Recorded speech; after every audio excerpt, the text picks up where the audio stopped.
Composition of Vidhan Parishad और legislative council.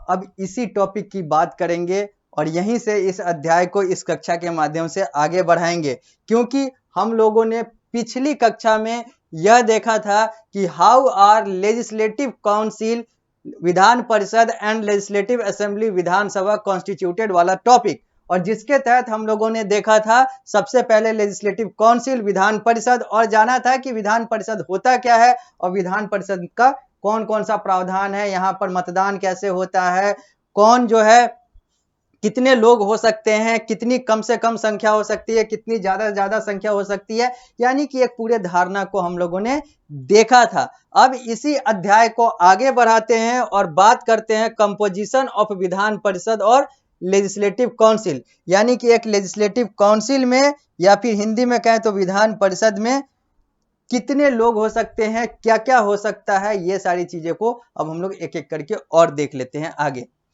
Composition में आते हैं। This is the second house of the state legislature. Vidhan Parishad जो है, लेजिस्लेटिव काउंसिल जो है, ये स्टेट लेजिस्लेचर का सेकेंड हाउस है, यानी कि है सेकेंड हाउस लेकिन है अपर हाउस। उसी तरीके से राज्यसभा है सेकेंड हाउस लेकिन है एक देश का अपर हाउस। तो ये सेकेंड हाउस है। Its member are not elected directly by the people. इनके जो सदस्य हैं यानी कि MLC जो है वो डायरेक्टली बाय पीपल यानी कि जनता के मतदान के द्वारा नहीं चुने जाते हैं। Several member are elected in different way. अलग अलग तरीके से यहां पर चुनाव होता है, यही लिखा हुआ है आगे। 1/3 member of Vidhan Parishad are elected by the विधानसभा। 1/3 यानी कि विधानसभा का 1/3 संख्या जो है वो विधान परिषद में होना चाहिए। 1/3, जबकि 1/3 are elected by the member of the local body in the state. और 1/3 जो है, 1/3 जो है वो राज्य की जो लोकल बॉडी है, जो स्थानीय जो अलग अलग विभाग हैं उनके द्वारा चुने जाते हैं। 1/12, 1/12 जो मेंबर सदस्य हैं विधान परिषद के वो चुने जाते हैं टीचरों के द्वारा यानी कि शिक्षकों के द्वारा। और 1/12 जो है 1/12 member are elected by graduate. ये जो है ग्रेजुएट्स के द्वारा, स्नातक जो कर चुके हैं, स्नातक की पढ़ाई कर चुके हैं उनके द्वारा चुने जाते हैं। और rest member are nominated by the governor on the basis of their contribution in the field of art, literature, science, social service etc। और बाकी जो सदस्य बच गए वो राज्यपाल के द्वारा मनोनीत किए जाते हैं, चुने जाते हैं उनके योगदान को देखते हुए कि उन्होंने अपने अपने क्षेत्र में, कला के क्षेत्र में, साहित्य के क्षेत्र में, विज्ञान के क्षेत्र में, सामाजिक कार्य के क्षेत्र में, इन सारे चीजों में कैसा योगदान दिया। अगर कोई बहुत अच्छा सामाजिक कार्य किया, कोई बहुत अच्छा वैज्ञानिक है, विज्ञान के क्षेत्र में अच्छा योगदान दिया, कला, साहित्य, इन सारे चीजों में अच्छे अच्छे योगदान को प्रोत्साहन देने के लिए गवर्नर के द्वारा इन लोगों को भी मनोनीत किया जाता है, चयनित किया जाता है, चुना जाता है। किसके लिए? तो विधान परिषद के सदस्य के लिए, यानी कि MLC बनाया जाता है। लिखा हुआ है आगे, इट इज परमानेंट हाउस। ये जो है ये परमानेंट फिक्स हाउस होता है। इट इज नॉट डिजॉल्व, इसको भंग नहीं किया जा सकता। किसको? विधान परिषद को। Each member is elected for 6 year. यहाँ पर हर जो सदस्य है वो 6 साल के लिए चुना जाता है, जबकि विधानसभा में 5 साल के लिए चुनाव होता है। 1/3 of its member retire after every 2 year. और हर 2 साल के बाद 1/3 जो इसके मेंबर हैं, सदस्य जो हैं वो रिटायर कर जाते हैं, यानी कि वो सेवानिवृत्त हो जाते हैं।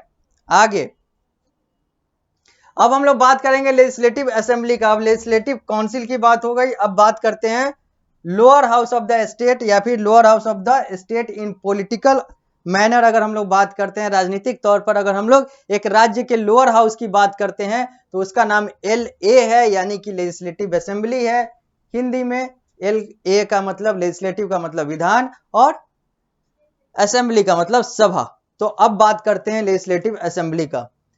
It consist of not more than 500 member, not less than 60। यहां पर भी बात आती है ऊपरी संख्या और निचली संख्या का। तो कहा गया है कि लेजिस्लेटिव असेंबली यानी कि किसी भी विधानसभा में, किसी भी स्टेट की विधानसभा में 60 से कम और 500 से ज्यादा सदस्य नहीं होने चाहिए, नहीं एमएलए होने चाहिए। All member and not less than 60 से कम नहीं होने चाहिए। All member of the legislative assembly are directly elected on the basis of adult franchise. जितने भी लेजिस्लेटिव असेंबली के जो सदस्य हैं वो सीधा चुने जाते हैं वयस्क जनता के द्वारा, यानी कि 18 साल से ऊपर की जनताओं के द्वारा, लोगों के द्वारा। The legislative assembly has a speaker to see the discipline in the house and a deputy speaker. एक लेजिस्लेटिव असेंबली में एक स्पीकर होता है और एक डिप्टी स्पीकर होता है, यानी कि एक सभापति होता है, एक उपसभापति होता है। तो सभापति और उपसभापति जो है ये इस लेजिस्लेटिव असेंबली का देखरेख करता है, डिसिप्लिन, अनुशासन, इन सारी चीजों की निगरानी करता है। जबकि हम लोगों ने देखा था लेजिस्लेटिव काउंसिल का जो अध्यक्ष होता है उसको चेयरमैन कहते हैं और इसको स्पीकर कहते हैं। यहाँ पर स्पीकर का कंसेप्ट है और स्पीकर से नीचे डिप्टी स्पीकर, उपसभापति। They are elected from among the member of the house. और ये जो बनता है, कौन सभापति बनेगा, कौन उपसभापति बनेगा, ये भी उन्हीं में से कोई ना कोई बनेगा। जो लेजिस्लेटिव असेंबली का जो मेंबर है उसी में से कोई ना कोई बनेगा। चुनाव के आधार पर वही लोग मतदान करके अपने में से किसी को बनाएंगे, जैसे वहां पर चेयरमैन की बात आती थी। आगे लिखा हुआ है यहाँ पर आगे लिखा हुआ है द टर्म ऑफ लेजिस्लेचर।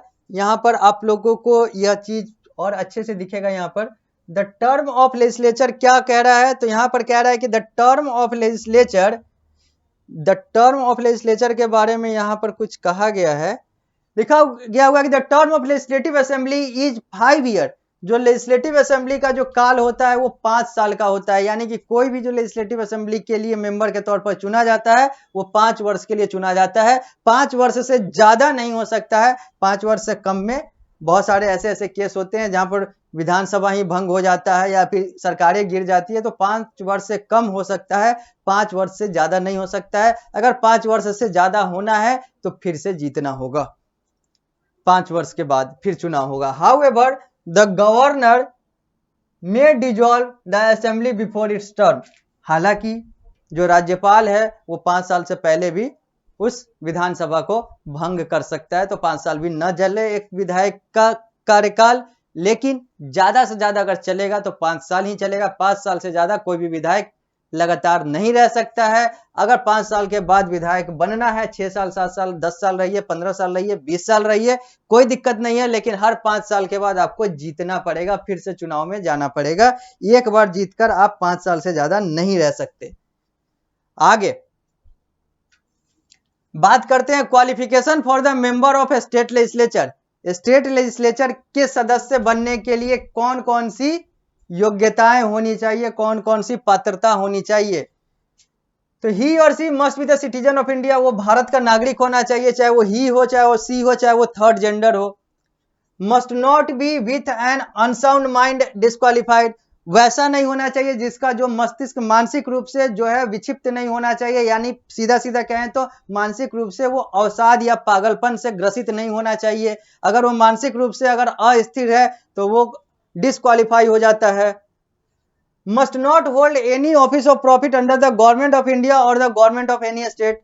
और एक कंडीशन और भी है कि वो किसी भी लाभ के पद पर नहीं होना चाहिए, यानी कि जहां से उसको पैसा कमाई हो वैसे पद पर उसको नहीं होना चाहिए। अगर है तो उसको छोड़ना होगा, तभी वो एमएलए के लिए चुनाव लड़ सकता है, चाहे वो लाभ के पद पर भारत सरकार के तहत हो या फिर राज्य सरकार के तहत हो। अगर है तो उसको छोड़ना पड़ेगा, नहीं तो ये डिस्क्वालिफाइड हो जाएगा।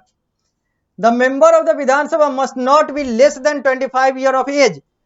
विधानसभा के लिए 25 साल न्यूनतम उम्र है। 25 साल से कम का व्यक्ति विधायक नहीं बन सकता।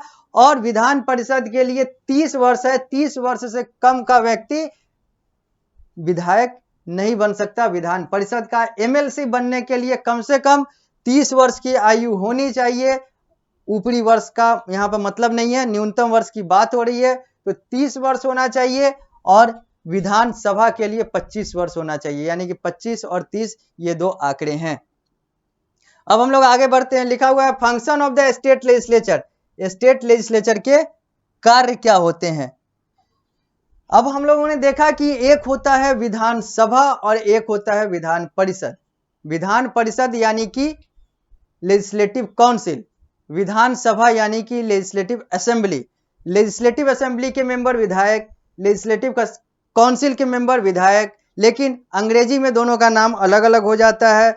लेजिस्लेटिव काउंसिल के जो होते हैं वो मेंबर ऑफ लेजिस्लेटिव काउंसिल कहलाते हैं, MLC कहलाते हैं, जबकि लेजिस्लेटिव असेंबली विधानसभा वाले जो विधायक होते हैं वो MLA कहलाते हैं, मेंबर ऑफ लेजिस्लेटिव असेंबली कहलाते हैं।